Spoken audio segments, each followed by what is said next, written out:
essa questão que a Priscila trouxe é um tanto quanto pertinente, porque realmente, às vezes, campanhas de marketing são realizadas para chocar, né?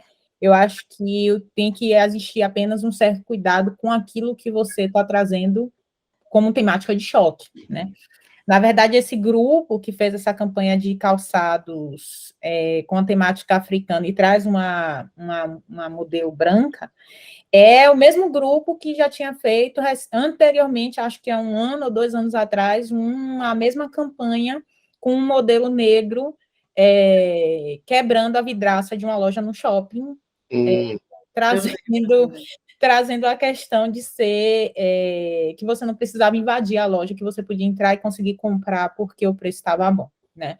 Eu acho que não é a primeira vez que eu falo sobre isso aqui, teve um outro evento que eu falei, até que ponto a gente precisa de informação e até que ponto a gente precisa ter caráter, né? Porque eu acho que tem coisas que extrapolam a noção do que é você ter caráter, né?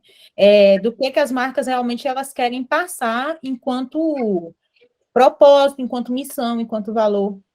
E eu vou para além dessa necessidade de nós, enquanto pessoas negras, querermos representatividade, mas existe um consenso mundial, né, de uma exigência, inclusive, da ONU, desse tipo de processo, né? As empresas elas têm adotado estratégias ESG, ou seja, de inclusão social, inclusão racial, de práticas sociais que apoiem, né?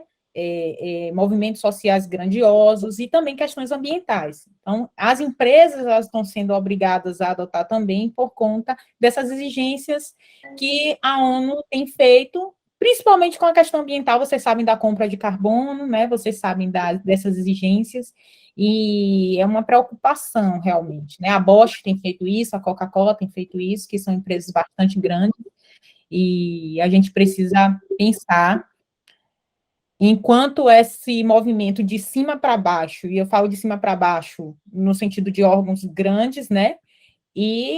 Mas também nesse movimento de baixo para cima, que somos nós, enquanto indivíduos, trazermos para o nosso construto social.